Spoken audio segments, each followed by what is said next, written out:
오늘 보실 말씀은 신약 성경 324면에 골로새서 1장 1절부터 14절 말씀까지를 제가 한 절 읽고 여러분들 한 절 읽고 교도감에 읽도록 하겠습니다. 골로새서 1장 1절부터 14절 말씀까지를 제가 한 절 읽고 여러분들 한 절 읽고 교도감에 읽도록 하겠습니다.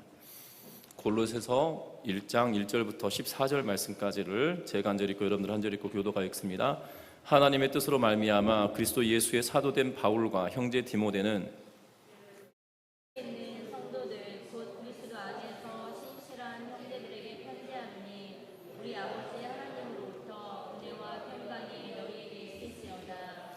우리가 너희를 위하여 기도할 때마다 하나님 곧 우리 주 예수 그리스도의 아버지께 감사하노라.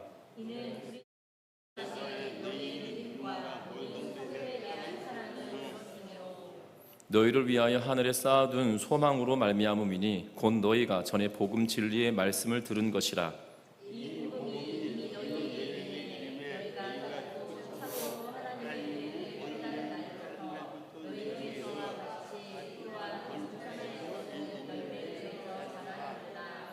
이와 같이 우리와 함께 종된 사랑하는 에바브라에게 너희가 배웠나니 그는 너희를 위한 그리스도의 신실한 일꾼이요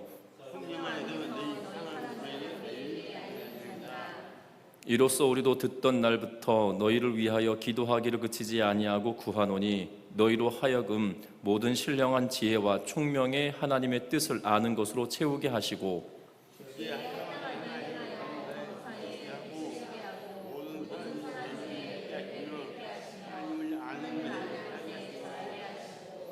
그의 영광의 힘을 따라 모든 능력으로 능하게 하시며 기쁨으로 모든 견딤과 오래 참음에 이르게 하시고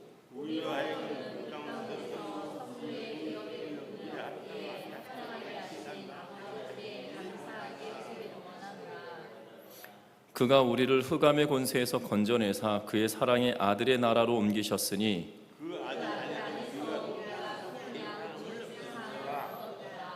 아멘. 우리 서로 인사 나누고 말씀 나눕니다. 사랑하고 축복합니다. 오늘 우리가 오늘부터 시작해서 골로새서 말씀을 주일 밤 예배 때 보게 될 텐데요. 특별히 골로새서는 바울 사도가 골로새에 있는 교인들에게 보내는 편지입니다. 특별히 골로새서는 바울이 썼다라고 전통적으로 알려져 있지만 19세기에 이르러서 신학자들이 바울이 쓴 저작이 아니다라고 이야기하는 경우들이 발생하기 시작했습니다. 그러나 성경 자체가 바울이 썼다라고 1장 1절에 이야기하고 있는 것을 보게 되죠. 그래서 그리스도 예수의 사도된 바울과라고 하면서 바울이 이 편지를 썼음을 명확하게 이야기하고 있는 것을 보게 됩니다. 그리고 끝 마무리할 때 친필로 문안한다라고 표현을 하고 있어서 바울 사도가 쓴 책인 것은 확실해 보입니다. 그런데 간혹 신학자들이 아니다라고 말한 경우들도 있다라는 거죠. 뿐만 아닙니다. 바울 사도는 지금 로마 옥중에서 이 편지를 쓰고 있다라는 사실이에요. 그래서 옥중 서신이라 불려지는 책이 있는데요. 에베소서, 빌립보서, 골로새서, 빌레몬서 이 책들을 이 옥중 서신, 로마 옥에서 쓴 편지다라고 이야기하고 있는 것을 보게 됩니다.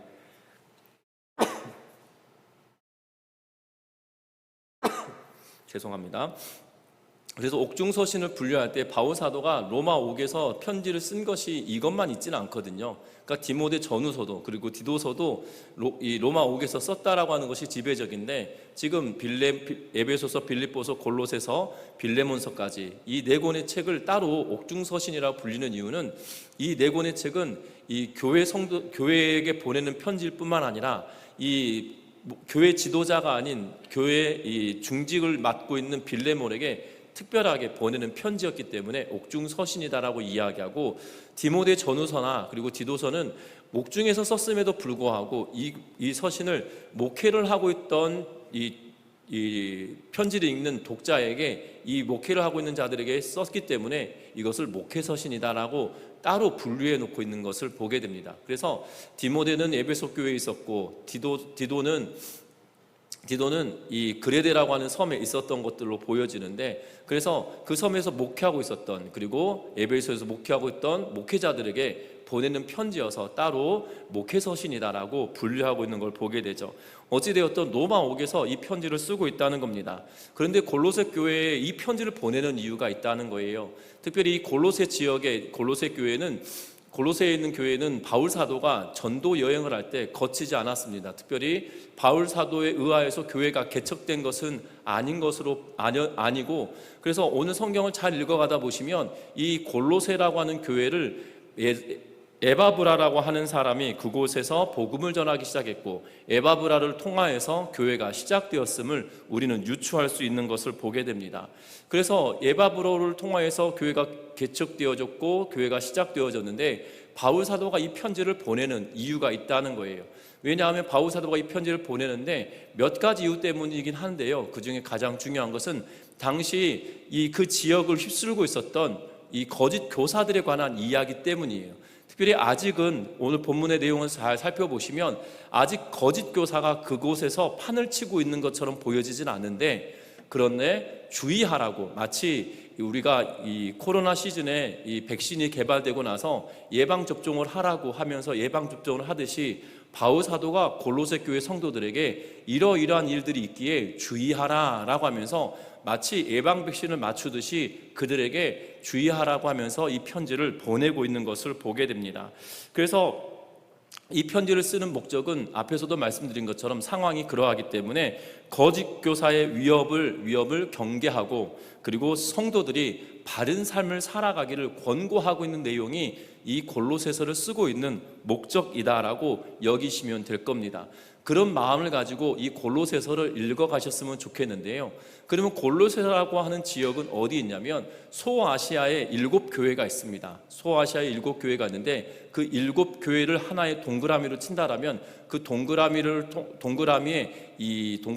약 3시에서 4시 사이 방향으로 이 동쪽으로 이동해 오면 그 지역이 골로새 지역이다라고 생각하시면 될 것 같아요. 그래서 혹시 여러분들 이 집에 가셔서 성경책 앞뒤에 보시면 이렇게 지도들이 삽입되어 있는 것들을 보게 되는데, 혹시 그런 삽입된 지도를 있으시면 소아시아의 7교회 4대 라오디게아, 그 다음에 예배소 이러면서 이 소아시아 7교회 지역을 동그라미로 쳤다라면 그곳에 3시와 4시 사이 조금 내려가 보시면 골로새라고 하는 지역이 그곳에 있다라는 것을 염두에 두시고 보셨으면 좋겠습니다. 특별히 그래서 오늘 바울 사도가 오늘 편지를 쓰면서 뭐라고 이야기하고 있냐면, 바울 사도에게 큰 기쁨이 되어지는 교회가 이 골로새 교회다라고 이야기하고 있고, 또한 바울 사도가 오늘 감사한다라고 이야기를 하고 있고, 그리고 너희들을 위하여 내가 기도한다 라고 하면서 오늘 본문은 말하고 있는 것을 보게 됩니다. 특별히 바울 사도가 기뻐하는 이유가 무엇일까요? 특별히 1절과 2절 말씀에 보면 이렇게 시작합니다. 하나님의 뜻으로 말미암아 그리스도 예수의 사도된 바울과 형제 디모데는 골로새에 있는 성도들 곧 그리스도 안에서 신실한 형제들에게 편지하노니 우리 아버지 하나님으로부터 은혜와 평강이 너에게 있을지어다 라고 이야기하고 있는 것을 보게 되죠. 특별히 거짓 교사의 위험에 지금 물들진 않았으나 노출되어 있고, 그 위험이 그들을 휩쓸진 않지만 여전히 그 주변 지역에서는 이 거짓 교사들의 상황들이 있기 때문에 그들에게 감사한다라고 이야기하고 있을 뿐만 아니라, 바울 사도가 스스로 그의 자신에 대하여 평가하면서 뭐라고 이야기하냐면 그리스도 예수의 사도된 바울이다라고 이야기하면서 말하고 있는 것을 보게 됩니다. 바울이 자신을 사도라고 말하고 있는 이유는 공적인 의미로, 공적인 이야기를 내가 너희에게 하고 싶다라고 말하고 있는 것이고, 그 공적인 관계에서 이 편지를 쓰므로 이 편지를 통하여 너희가 견고하여지고 굳건하여지기를 원하는 마음으로 이 편지를 쓰고 있다는 겁니다. 그래서 하나님의 뜻으로 말미암아라고 이야기하면서 이 하나님의 뜻을 따라 살아가는 바울이 어떻게 보면 교회 개척자인 에바브라와 더불어서 기도하고 또한 그들을 위해서 애쓰고 있음을 말하고 있는 것을 보게 된다는 거죠. 그러면서 또한 이들이 이 편지를 읽고 있는 사람들의 독특성이 있는 것을 보게 됩니다. 2절에 보면 골로새에 있는 성도들이라고 하면서 말하고 있는 것을 보게 되죠. 분명한 것은 골로새에 있는 성도들이라고 말하는 것에 두 가지 의미를 가지고 있습니다. 첫 번째는 이 골로새 지역에 살고 있는 그리스도인들이라는 의미로, 이 그리스도인들이라는 의미로 영적으로 그리스도인이다라고 말하고 있지만 그들이 골로새라고 하는 지역에 살고 있는 사람들 가운데 있다라는 거죠. 그래서 이 두 가지 이중적인 정체성을 가지고 있다는 겁니다. 골로새에서 살고 있는 사람, 그리고 그 가운데 그리스도인이다라는 의미를 가지고 있죠. 그래서 거룩한, 그러면서 그들에게 뭐라고 또 부르고 있냐면 그리스도 안에서 신실한 형제들이다라고 이야기하고, 그리스도 안에 있다라고 하는 표현은 거룩하다라는 의미를, 구별됐다라는 의미를 가지고 있어서 구별되고 신실한 형제들이라고 하면서 이 편지를 받아보고 있는 이들에게 말하고 있는 것을 보게 되어집니다.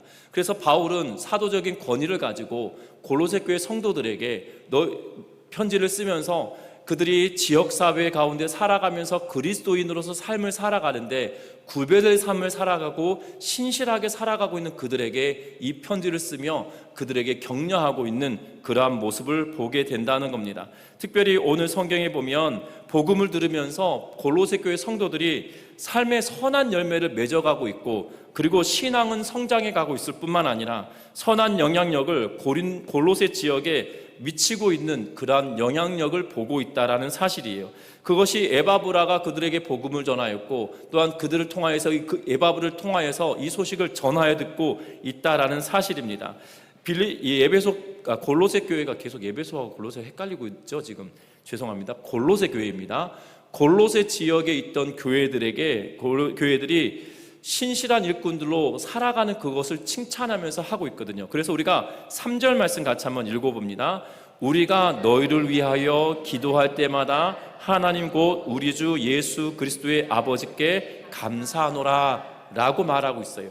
바울 사도가 기도할 때마다 감사하다고 하면서 매번 감사합니다, 하나님 감사합니다라고 말할 수밖에 없는 이유가 있다라는 거죠. 그 이유를 4절에 뭐라고 이야기하냐면 이는이라고 하면서 시작을 합니다. 그 이유를 그리스도 예수 안에 너희의 믿음과 모든 성도에 대한 사랑을 들었음이요 라고 말하고 있는 것을 보게 되죠. 그리스도 예수 안에서 성도들의 믿음이, 그리스도 예수 안에 있는 믿음이, 또한 성도들로 말미암아 서로 사랑을 나눔이, 그리고 5절에 보면 너희를 위하여 쌓아둔 소망으로 말미암았다라고 하면서 성도들이 믿음을 가지고 있고 사랑의 선한 영향력을 끼치고 있고, 또한 소망을 품고 살아가는 그 모습으로 인하여 내가 감사한다라고 이야기하고 있는 것을 보게 되죠. 이 믿음을 가지고 살아가고 사랑을 품고 살아가고, 그리고 그들이 사랑을 나누며 살아가고 소망을 품고 살아가는 그러한 이유들로 말미암아 말하고 있다는 겁니다.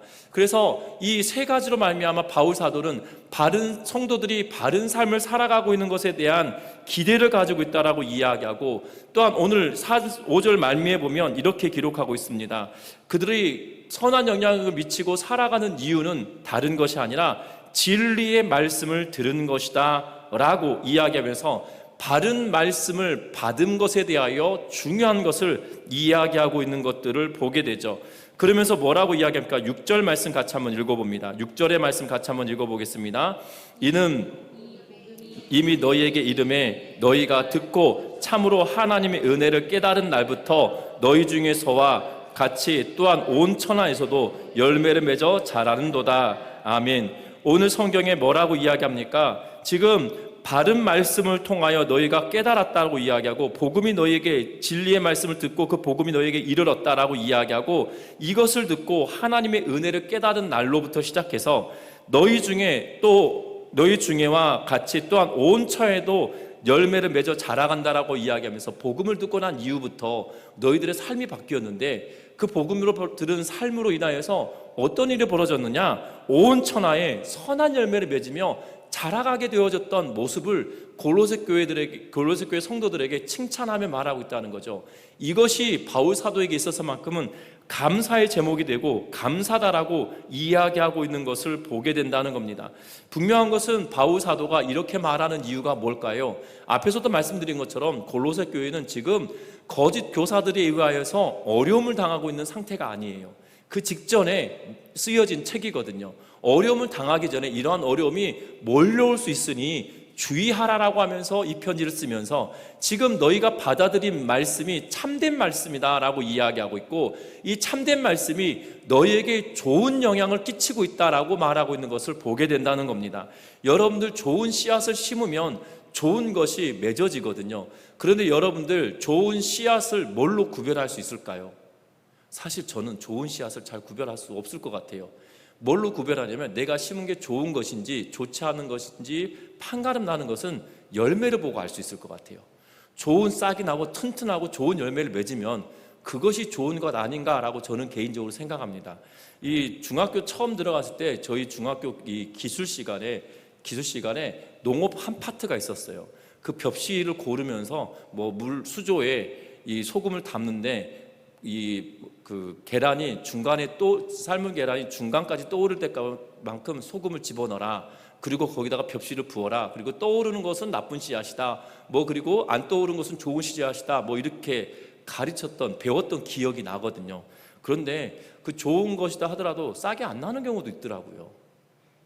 좋은 것이라고 생각했는데 싹이 안 나는 경우가 있어요. 그래서 제가 볼 때는 좋은 씨앗이냐 좋지 않은 씨앗이냐 그 차이는 좋은 것이 나왔냐 안 좋은 것이 나왔냐 거기에 있다는 거죠.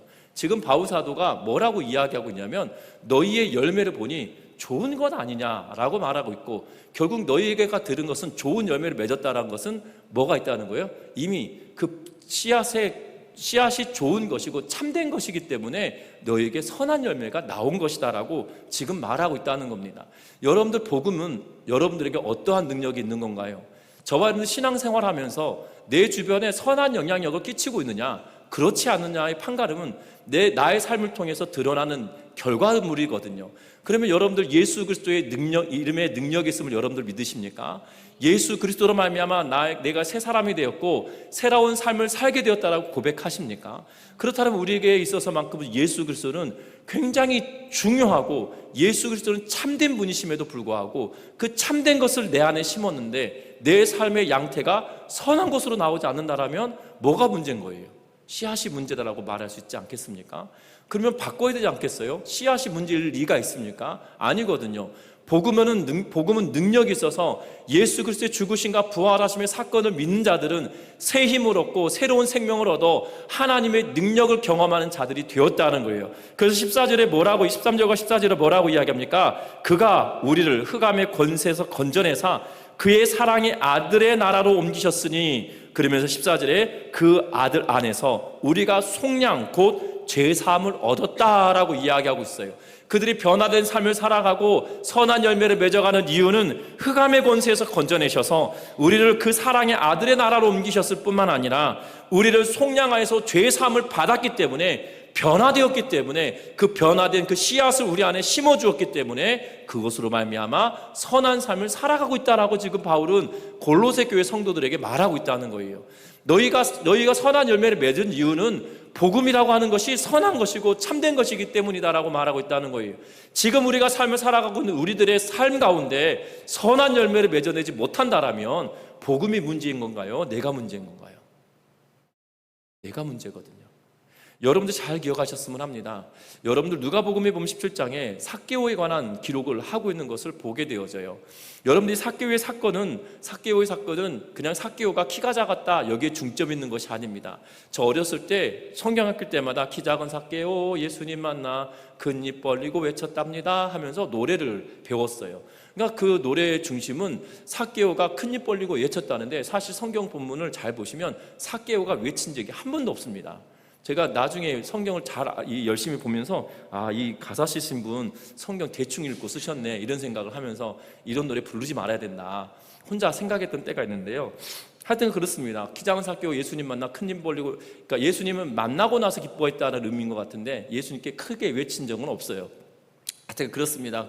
그래도 중요한 것은 이 삭개오가, 사람들이 예수님께서 삭개오의 집에 유하려 할 때 뭐라고 이야기하냐면, 저 사람 나쁜 사람인 거 알지 않느냐, 죄인인 거 알지 않느냐, 세리인 거 알지 않느냐, 도적질한 사람인 거 알지 않느냐, 저가 죄인이 왜 선지자라고 하는 사람이 왜 죄인의 집에 거하려 하느냐 라고 질책할 때 삭개오의 삶을 확 바꾸죠. 뭐라고 이야기합니까? 내가 토색한 것이 있음이 내 입배로 갖겠다라고 말하는 거예요. 예수님은 진실하신 분이고 참된 분이시라는 사실을 그가 뭘로 증명하냐면, 내가 그분이 참된 것이다라면 내 삶을 바꾸면 되는 거지 라고 이야기하면서 자신의 존재 가치를 바꾸고 있는 것을 보게 되어져요. 사람들이 그를 사람들이 그를 죄인이라고 이야기했다라면 이제 내가 죄인이 아니면 되지라고 하면서 삶을 바꾸고 있는 거거든요. 삶의 태도를 바꾸고 있는 모습을 보게 됩니다. 우리들의 신앙생활도 마찬가지 아니겠어요? 저와 여러분들 삶 가운데 선한 열매를 못 맺고 있다라면 우리의 삶의 태도와 삶의 양식을 바꿔내야 된다는 거예요. 그런데 우리는 예수 그리스도의 복음의 씨앗을 우리가 받았다라고 함에도 불구하고 그 씨앗이 우리 안에서 싹이 나지 않고 um이 나지 않고 열매를 맺어가지 못하는 이유가 있어요. 왜냐하면 우리 안에 그 복음의 싹이 트지 못하고 그 복음의 열매를 맺지 못하는 이유가 내 안에 있기 때문이라는 사실이에요. 씨앗의 문제가 있는 것이 아니라 내 안에 문제가 있다는 것을 기억하면서 믿음의 삶을 살아가기 위하여 우리의 삶을 바꾸어내는 은혜가 저와 여러분들에게 충만하여 주시기를 주의 이름으로 부탁드립니다. 왜 그렇습니까?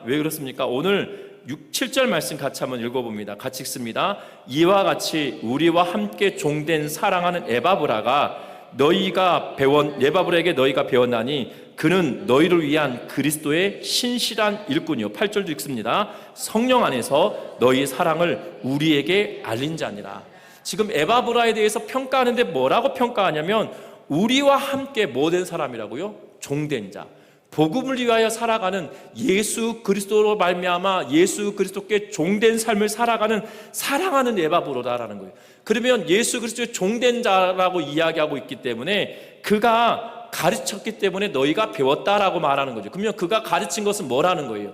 참된 복음을 들었다라고 이야기하고 이 에바브라로 말미암아서 5절 하반절에 복음 진리의 말씀을 들었다라고 이야기하고 있는 것을 보게 되고 그래서 6절에 참으로 하나님의 은혜를 깨달았다라고 말하고 있는 것을 보게 되죠. 에바브라가 전한 것은 참된 복음이었고 그로 인하여서 진리의 말씀을 들었고 참된 말씀을 들었고 그로 인하여서 참된 하나님의 은혜를 깨닫고 나서 그들의 삶이 변했다라고 이야기하고 있는 거예요. 그 이유는 에바브라가 뭐한 사람이었기 때문에 그리스도의 참된 일꾼이었고 참된 종이었다라는 거죠. 그래서 뒤에 뭐라고 이야기합니까? 너희를 위한 그리스도의 신실한 일꾼이다. 이 사람은 내가 보증하는데 정말 그리스도의 참된 일꾼이야 라고 말하고 있고 그리고 성령으로 말미암아서 너희의 사랑을 우리에게 전한 지금 골로새 교회 성도들의 삶을 이런 일이 있었다라고 지금 에바브라가 바울에게 선교 현장에 이런 일이 있었다라고 알려주고 있던 인물이라는 사실이죠.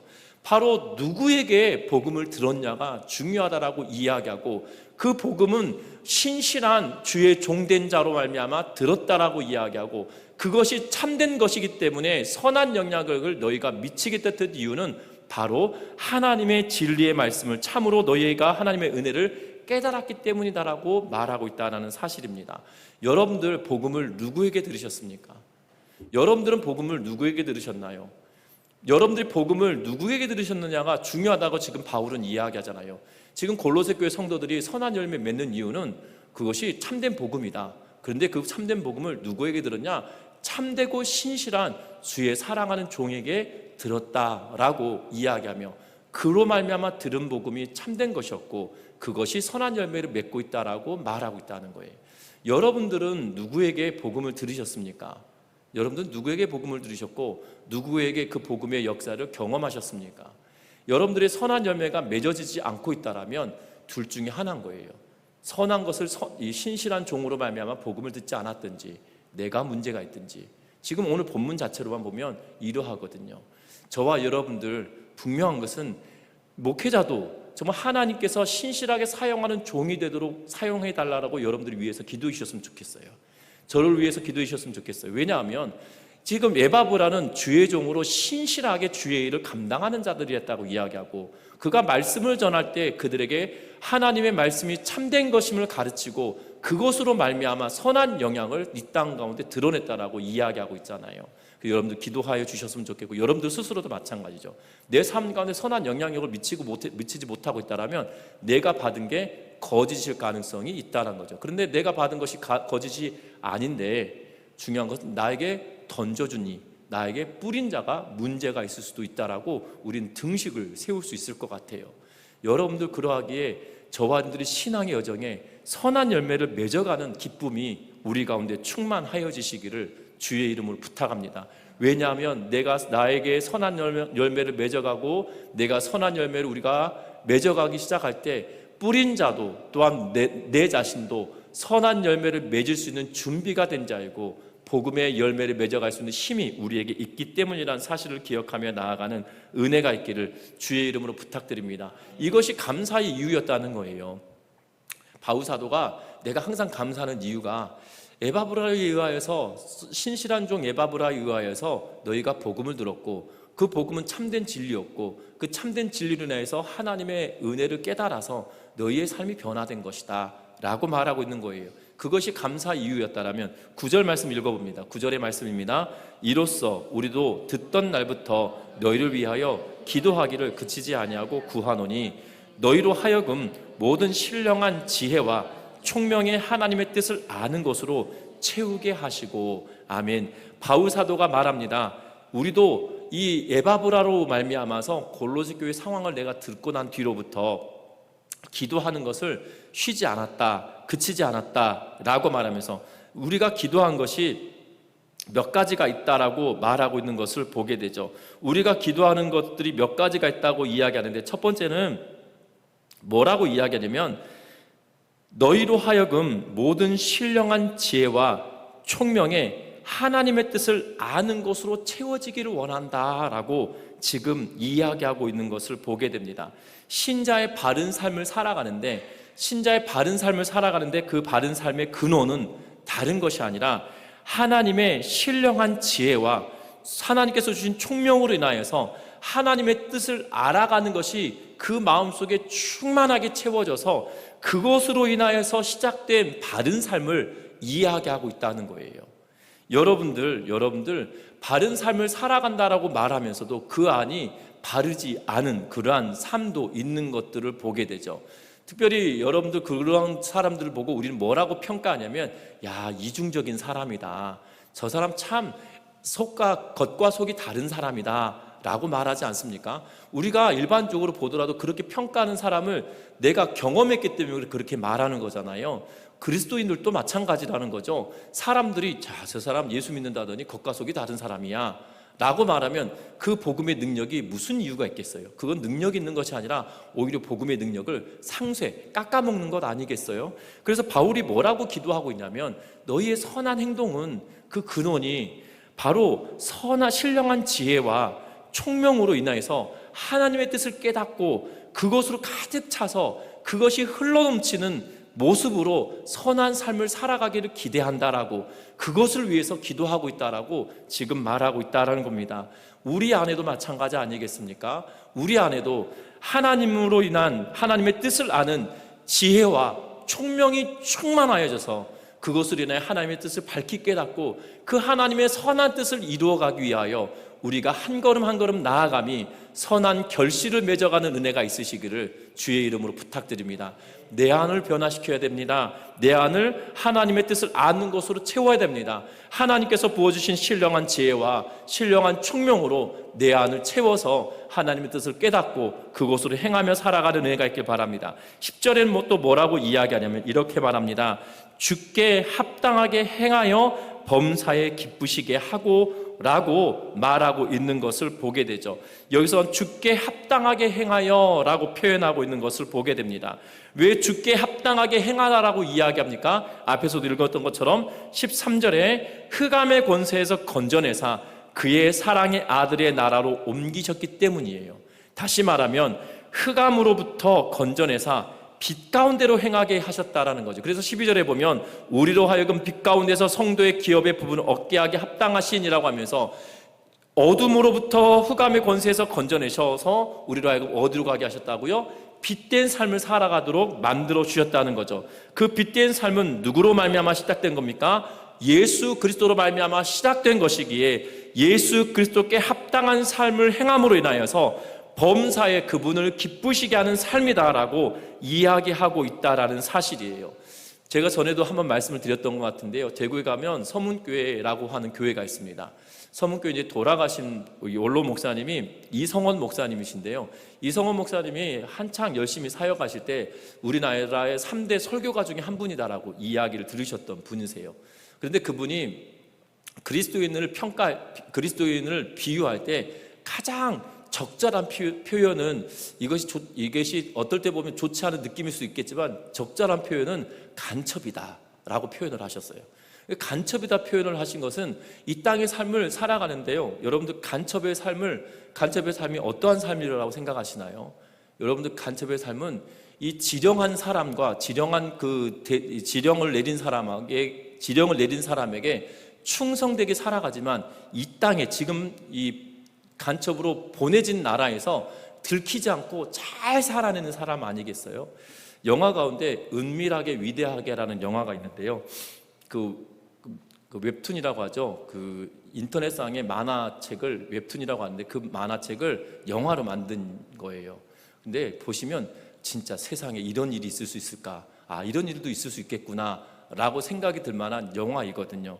그것은 사실 간첩에 관한 영화입니다. 그래서 간첩에 관한 영화인데, 간첩은 이런 거구나 라고 생각이 들 수 있을 것 같아요. 왜냐하면 북한에서 가장 싸움도 잘하고 똑똑한 그 엘리트 전사를 이 남한으로, 우리나라로 보냈는데요, 뭐로 보내냐면 바보 천치로 보내요. 그 사람의 컨셉은 바보인 거예요. 그래서 일주일에 한 번은 길거리에서 엉덩이를 까고 대변을 보게 하고, 그리고 바보처럼 행세하게 살아가게 하고 있는 것을 보게 되거든요. 여러분들 그의 정신은 멀쩡해요. 그런데 이 땅에서는 바보로 살아가고 있는 거, 컨셉이 그거예요. 그러면서 간첩 활동을 하게 지령을 내려놓은 것이거든요. 단적인 얘기지만 분명한 것은 바로 그런 삶을 살아가는 이유가 뭡니까? 지령을 내린 자의 기쁘게 하기 위한 삶을 살기 때문이죠. 우리도 마찬가지입니다. 이 땅에 예수 그리스도로 말미암아 어둠의 권세에서 해방되어서 빛의 자녀의 삶을 살게 만들어 주셨어요. 그러면서 우리는 이 땅에 살아갑니다. 그러면 빛의 자녀로 살아가게 만드신 그분의 뜻에 합당하게 그분을 기쁘시게 하기 위하여 살아가는 것이 우리의 책무다라고 지금 이야기하고 있다는 거죠. 그러면서 뭐라고 10절 하반절에 계속 이야기하고 있냐면, 모든 선한 일에 열매를 맺게 하시며 하나님을 아는 것에 자라가게 하신다라고 이야기하고 있는 것을 보게 되죠. 다시 말하면 예수 그리스도를 기쁘시게 하기 위하여, 범사에 기쁘시게 하기 위해서 그의 예수님의 마음에 합당하게 살아가는 것이 우리에게 책무였다라면, 또 하나는 우리가 선한 열매를 맺어가는데 이것이 내 힘으로 되는 것이 아니다라고 이야기하고 있어요. 그래서 하나님을 아는 것이 자라가면 자라가는 것만큼 선한 열매를 맺는 것이 자라가는 것이다라는 등식으로 10절 말씀에 이야기하고 있는 것을 보게 된다는 거예요.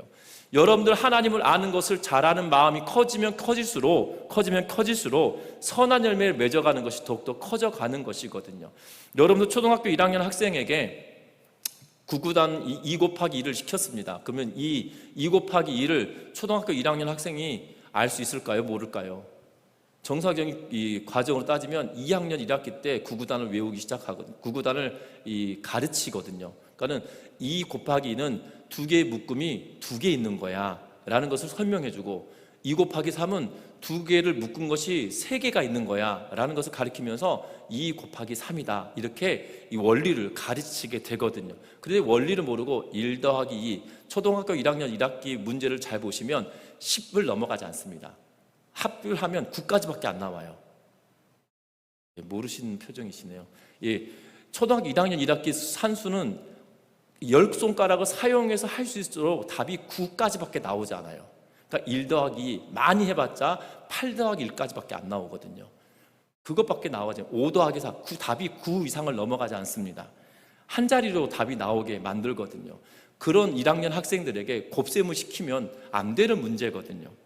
그런데 이 아이들이 지식이 자라갑니다. 초등학교 1학년을 지내고 2학년을 지내고 3학년을 지내고 4학년을 지내고 5학년, 6학년이 되면 어떤 것까지 가는 줄 아십니까? 아이들이 원의 넓이도 구하고요, 사각형의 넓이도 구하고요, 그리고 부피도 구해내는 것을 보게 되어져요. 지식이 자라면 자라가는 것만큼 그의 삶에 유용하게 만드는 그런 일들이 더 늘어나게 되어지는 거죠. 또한 여러분들 잘 보시면 지식이 늘어나면 늘어난 만큼 삶에 유용하게 사용하는 일들이 더 많아지는 것을 보게 되어져요. 신앙생활도 마찬가지예요. 내가 믿음이 자라가고 싶습니다 라고 말을 하면서도 하나님을 아는데 게을리하면 우리가 믿음이 결단코 자라지 않아요. 성경은 분명하게 말합니다. 하나님을 아는 것이 자라야 모든 선한 일의 열매를 더 맺게 되어진다라고 이야기하고 있다는 거죠. 지금 바울은 그것을 위해서 내가 기도한다라고 지금 말하고 있다라는 사실입니다. 그러하기에 저와 여러분들의 삶이 바울이 골로새 교회 성도들을 위하여 기도하고 있듯이 저와 여러분들의 삶도 그것에 맞추며 살아가는 은혜가 충만하여지시기를 주의 이름으로 부탁드립니다. 말씀을 맺으려고 합니다. 오늘 성경의 말씀은 골로새 교회 성도들에게 감사하는 이유를 말하고 있고, 그리고 내가 기도하는 말을 하고 있는 것들을 보게 되죠. 사실 바울은 그가 자신이 개척하지 않은 교회였음에도 불구하고 골로새 교회 성도들에게 목회적인 마음을 가지고 이 글을 쓰고 있는 것을 보게 되죠. 믿음과 소망과 사랑의 능력이 있음을, 선한 열매에 맺어가고 있는 것들을 칭찬하며 감사하고 있는 삶이었다라면, 또한 하나님께서 지혜와 총명으로 그들에게 부어주셔서 하나님의 뜻을 밝히 깨닫고 그 깨달은 만큼 믿음으로 자라가게 하실 뿐만 아니라 선한 열매 맺도록 만들기 위하여 그가 애쓰고 기도하겠다라고 말하고 있는 것을 보게 된다는 겁니다. 우리의 삶도 이러한 삶이 되어지시기를 주의 이름으로 부탁합니다. 믿음과 소망과 사랑의 열매가 선하게 나타나고 선한 열매로 말미암아 내 삶이 더욱더 윤택하여질 뿐만 아니라 나를 통하여 하나님의 능력이 이 땅 가운데 드러나고, 또한 내 스스로는 하나님을 아는 지식이 더욱더 충만해져 감으로 말미암아 이 땅의 선한 열매를 더 맺어갈 수 있는 믿음의 삶을 살아가는 우리 모두가 되시기를 주의 이름으로 부탁드립니다. 그들에게 총명과 지혜를 주셔서 영광의 그날에 이르기까지 인내하며 잘 자라가기를 원하는 마음으로 기도하고 있듯이 저와 여러분들도 우리의 각각의 신앙이 더욱더 성장하는 그러한 기쁨을 누리는 우리의 모두의 삶이 되시기를 주의 이름으로 부탁드립니다. 기도합니다.